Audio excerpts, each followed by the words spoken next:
Remember that moon phase I had over a year ago? Man, I really hope it will never return. Now, in this fictitious dream cycle of mine, there is GHK-Cu listed, 10 milligrams post-workout 5 times per week, split up into 2 administrations bilaterally of 5 milligrams each. So let's say I train triceps, which is a body part I'm trying to improve. Post-workout I would administer 5 milligrams into the left tricep and again into the right tricep. Is it worth the post-injection pain though? For now, I would say no. Did my triceps improve? Yes, they certainly did. Would it work better in a caloric surplus? I'm very sure that it does. Right now, I'm in a caloric restrictive state because I'm still trying to lose a little bit of body fat before I conclude this cycle. So for the next 2 or 3 months, I will still try to get as lean as possible before I call it quits on this cycle. During this time, I will still continue with this GHK-Cu experiment to see if it could potentiate some localized site enhancements, which I feel that it does. But you'll have to outweigh the post-injection pain, which is tremendous, to the potential muscle accrual that you can experience at the site of administration, which as of now, I would say it's worth it. But for many of you guys, it's probably not going to be worth it. So stay tuned for my final verdict when this experiment concludes. Again, this is my dream cycle, probably not your dream cycle. Now, where this dream cycle falls apart, is it the peptides, the IGF-1, the insulin, and the growth hormone? Now, I already kind of decided that I was not going to use growth hormone on this cycle because it makes me a little bit bloated and gives me a little bit of a moon face, which I'm actively trying to avoid. And up until now, I feel that I was successful in keeping my face somewhat streamlined after going back on steroids. Maybe not Monday morning when I'm a little bit bloated after a day of cheating here and there. But for the majority of the week, I feel that my face is certainly a lot better than it used to be, especially when I was running growth hormone and insulin in combination. Remember that moon face I had over a year ago? Man, I really hope it will never return. Still, if I were to run this dream cycle, probably never, but if I were to do it ever, I would add in the growth hormone. Again, this dream cycle is there to gain as much muscle tissue as possible, and I would run the cycle maybe 7 years ago if I had a time machine to coach myself.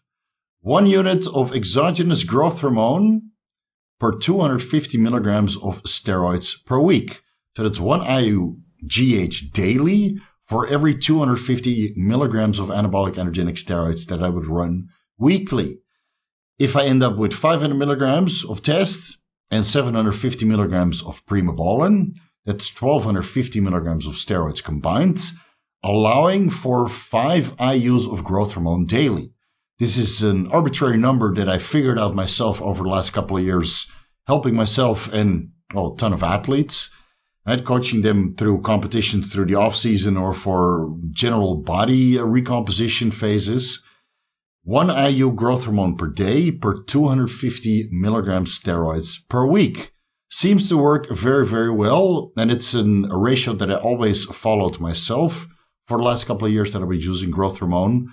Very good synergy, very good results. I would split this 5 IUs up into 2 servings, 2 IUs growth hormone before fasted cardio, and the last 3 IUs growth hormone before the workouts. On days that I don't work out, I would take this 3 IUs before bed to potentiate a little bit of more recovery and IGF-1 secretion overnight. Again, there is IGF-1 in this picture, so how much additional IGF-1 secretion I would get from the liver when taking growth hormone at higher dosages, it's probably negligible, right? Because there is always a negative feedback when there's plenty of IGF-1 present in the bloodstream. Still, we're trying to optimize the cycle as best possible. I don't have any experience combining MK677 with growth hormone myself. I know several clients who've done that, used growth hormone 5 days a week and then MK677 maybe 2 times per week. Again, this insulin resistance, which seems to come from frequent MK677 use, is a little bit of an issue with some people more than others, and it really depends on how you're managing your blood glucose levels, your energy expenditure, right? When you're dosing your growth hormone alongside your MK677 or vice versa, depending on how you look at it. Personally, I would take the growth hormone before activity to mitigate some of this acute insulin resistance that might manifest when you're taking growth hormone, resulting in lipolysis, raising free-form fatty acid concentrations in the bloodstream, which inhibit insulin receptor substrate preventing insulin from doing its job correctly, right? When it's attaching to the insulin receptor substrate 1 is the hormone that actually signals for GLUT4 translocation, allowing for glucose uptake. And so you need to optimize all of that when you start to look into growth hormone and insulin and IGF-1. So for me, I feel that this protocol has worked very well for myself when I'm combining all of these hormones. 2 IUs GH before fasted cardio, up to 4 IUs GH before the workouts, and then maybe another 2 IUs before bed. Again, if I'm running 1,000 milligrams of test and 1,000 milligrams of Primo, let's say at the end of a cutting phase, allowing for a budget of up to 8 units of growth hormone per day, then I need to split that up over 3 servings. 2 IUs before fasted cardio, 4 IUs before the workouts, and 2 IUs before bed. And on my rest days, I would space this maximum of 8 IUs growth hormone out over 4 servings of 2 IUs each. Again, at these high dosages of growth hormone and more frequent administrations over the day, I would need to manage my blood glucose levels the best way possible, whether that's moderate activity after each administration. So let's say I would administer 2 IUs growth hormone in between meals, followed by a 10-minute or 15-minute walk to mitigate some of this free-form fatty acids which come from the lipolysis after each growth hormone administration, or lowering my carbohydrate intake, or doing a standing desk, right? There's many different ways to stay insulin sensitive and mitigate some of this insulin resistance which come from higher growth hormone dosages during the off-season when food intake is generally quite high, and combining that with insulins and IGF-1 and perhaps a Dipeptidyl-Peptidase 4 inhibitor. I've detailed all of that in several ebooks, which you can find on my website. Worked very well for myself whenever I was doing an off-season like this, and worked very well for most of my clients who ended up with 5,000, 6,000 calories and higher dosages of growth hormone and needed to use insulin at the appropriate times, perhaps in combination with IGF-1, DES, or LR3. I will discuss that briefly in this segment, but if you really want to have a detailed explanation on how to properly structure your off-season, look no further than those ebooks, because they contain everything that I know to mitigate some of these side effects, which predominantly have to do with the buildup of insulin resistance over time, right? Whether that is coming from the foods or the pharmacology involved during the off-season. I have solutions for all of that in the ebooks, which you can find on my website. Besides the growth hormone, I would add in, depending on the potency, between 100 to 500 micrograms IGF-1 LR3. I've used IGF-1 DES in the past, and even though on paper you would think that you get better results from IGF-1 DES dosed pre-workouts, from my experience, from all of the brands that I've tried, and again, these are Chinese generic IGF-1s, I've had a very separate and small occasions had the accessibility to Increlex, but that's not something that I would be able to source frequently. So most of my IGF-1 experiences are based on IGF-1 LR3 coming from Chinese generics. So depending on the potency, I would run anywhere between 100 micrograms to 500 micrograms. And again, that's based on the dosages mentioned on the label, not exactly what is contained within the vial. I would dose that 3 weeks on and 1 week off, or 10 days off, cycling by the calendar, for example. So the first 21 days of the month, I would use IGF-1. And then the last 7 days to 10 days of the month, I would discontinue that and replace that with metformin to increase IGF-1 sensitivity. That is, there's a period of very high IGF-1 concentrations and a period of very low IGF-1 concentrations, albeit maybe with a reduction in carbohydrate intake to increase the IGF-1 sensitivity and insulin sensitivity alongside of that period that you're removing IGF-1 from your protocol. It seems to work best from my experience this way, where you're cycling the IGF-1 in and out. Now, alongside the IGF-1, what a lot of people don't know about is a Dipeptidyl-Peptidase 4 inhibitor to prevent the breakdown of IGF-1 itself. Cell membranes contain Dipeptidyl-Peptidase 4, which break down growth factors, including IGF-1 or insulin or growth hormone-releasing hormone. So if you're inhibiting the breakdown of these peptides, you're keeping serum concentrations elevated longer, requiring you to use less IGF-1 or less insulin. So the dosing protocol is going to be a little bit lower than most people are expected of such a heavy off-season protocol, because you're inhibiting the breakdown of these peptides. And again, spending a little bit more money on a Dipeptidyl-Peptidase 4 inhibitor allows you to spend less money on IGF-1 and insulin, where the actual anabolism is coming from. So by taking 50 milligrams of Januvia, Sitagliptin, upon waking, which has about 10 to 14 hours half-life, so that allows for once per day administration, 50 milligrams Januvia allows me to get more mileage out of my IGF-1, and maybe even extending my IGF-1 use from 3 weeks to 4 weeks. But I feel that 3 weeks is still a sweet spot for IGF-1 use. You notice that the last week, maybe the 4th week, you don't get so much additional benefit regarding recovery or these insane pumps that you would otherwise get from proper IGF-1 use, alongside of insulin and growth hormone in this picture. Those pumps seem to diminish by week 4. You might still be able to extend IGF-1 use up until 4th week. But again, I feel that cycling by the calendar is a little bit more beneficial because you return to a very sensitive state if you take 1 week off or 10 days off in this protocol. 100 to 500 micrograms IGF-1 LR3 dosed 1 hour before the workout, again spaced into 2 administrations bilaterally into the muscle that you're going to train. And then 50 milligrams Januvia, Sitagliptin, upon waking to inhibit the breakdown of this IGF-1 that you're taking 5 times per week. Januvia, personally, I would take every day because I would take insulin as well every day, that being the long-acting insulin, insulin glargine, in the form of Solostar Lantus, at 1 IU per 10 kilos of body weight. Now, being around 100 kilos, I would simply administer 10 IUs Lantus upon waking. Now, I'm sure you've heard insane dosages of 50 IUs Lantus upon waking, or maybe 40 IUs of Lantus in the morning and then 10 IUs of Lantus before bed. But again, when you take a Dipeptidyl-Peptidase inhibitor, preventing the breakdown of insulin, you just need to optimize. Again, this is very high-level performance-enhancing drug use. That's why I made those ebooks to really go in depth on how to structure and protocol these drugs for yourself. But for me, I felt that this is probably the best way to structure it without getting any side effects or going into a hypoglycemic state or losing insulin sensitivity. I'm using the lowest effective dosages of these compounds and then cycle through them over the period of 3 weeks on and 1 week off. I might consider 1 IU of insulin Lispro, being Humalog, post-workout per 20 grams of carbohydrates contained within my post-workout meal.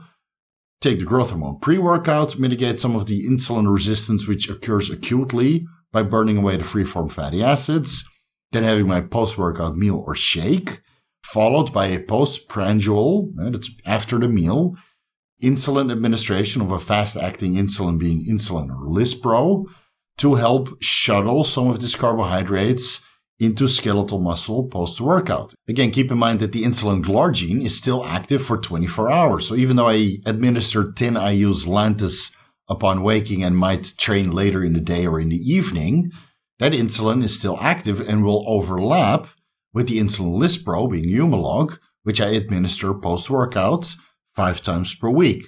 So you don't want to overdo it. You don't want to double dip too much, even though I'm taking 2 kinds of insulins spaced out over 2 administrations hours apart.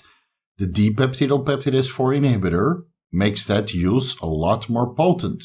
So instead of taking 1 IUs per 10 grams of carbohydrates, which seems to be the common norm that's touted all over the internet, we take less, a lower dose of insulin for the amount of carbohydrates that you take, because the insulin that we're taking is now more potent. So similar to how turkesterone and ecdysterone could potentially make your anabolic androgenic steroids more potent by keeping your SHBG levels more sustained throughout your cycle, the Dipeptidyl-Peptidase 4 inhibitor makes the IGF-1 and the insulin more potent by preventing their breakdown. I'll leave it at that for that information. Again, it's very high level, but that's why I detailed all of that in the ebooks. Otherwise, this video will be hours long to really explain the finer details. Again, this is my dream cycle and not advice on what you could consider for your dream cycle, but this is something I would do and have experience with. 3 weeks on and 7 to 10 days off at the end of the month, And during this time, I would use 500 milligrams of metformin before bed to improve insulin sensitivity, which I might have lost during this 3-week protocol of using insulin and IGF-1 and higher food quantities. 500 milligrams before bed will lower my IGF-1 levels to a certain extent also during this period, which ultimately improves IGF-1 sensitivity for the following 3 weeks afterwards. I think that pretty much covers it for the performance-enhancing drugs that I'm willing to take in this dream cycle, which is going to happen never again. I would be severely bloated from this much growth hormone and IGF-1 and insulin, especially considering it's going to be pretty much in an off-season setting. So let's discuss the ancillaries to mitigate some of these side effects and then close this video off. What I'm running right now is pretty similar. 5 milligrams Nootropics to prevent a left ventricular hypertrophy, keep my heart rate down, make sure that my heart is not going to get enlarged while my skeletal muscle is enlarging. I mean, that's the purpose of this dream cycle.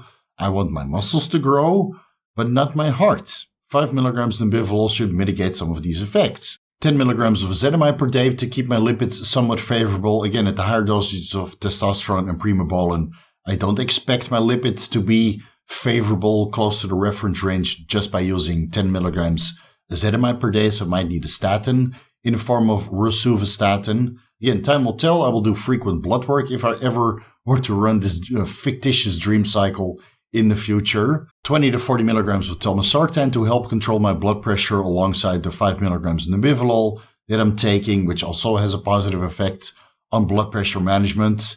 And so does daily fasted cardio and controlling your electrolyte intake, not eating too much, not taking any Anadrol or Nandrolone, right? Many different ways to mitigate blood pressure issues. One of them is telmisartan and Nootropics as well.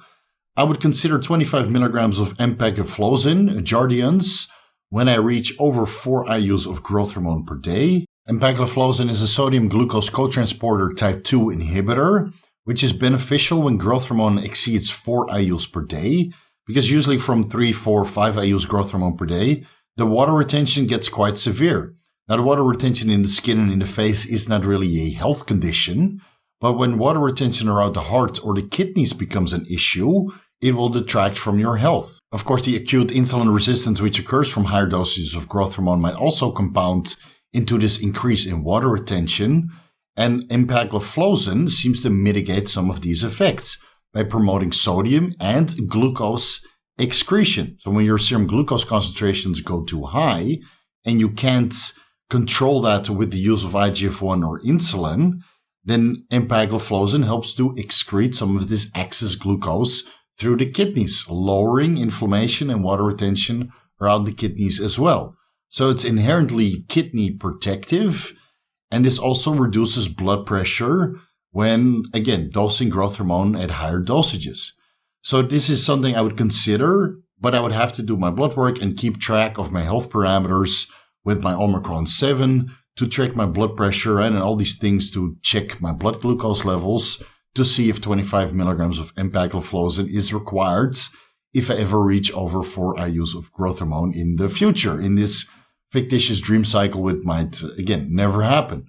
So those are the 4 ancillaries I would run alongside of this, with occasional use of metformin in between the IGF-1 cycles on a monthly basis. And of course, I would use Semax, Lank, and cerebrolystin to mitigate some of this brain fog, which inherently is going to manifest because this cycle, this dream cycle, would make me train so freaking hard that the brain fog is pretty much a given. And Semax, Lank, and cerebrolystin use is also required to help me stay somewhat cognitive after reaching PR after PR after PR, hopefully resulting in a ton of new muscle tissue on top of all the muscle tissue that I've built so far.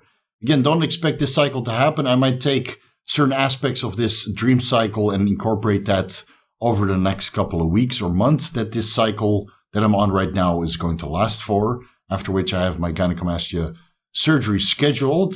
I'll leave it at that. Thank you guys so much for watching. If you're interested in purchasing some of the ebooks which I mentioned in this video, you can find the direct link down below. For personalized advice, you can always consider to schedule a consultation. You can find the rates in the consultation section.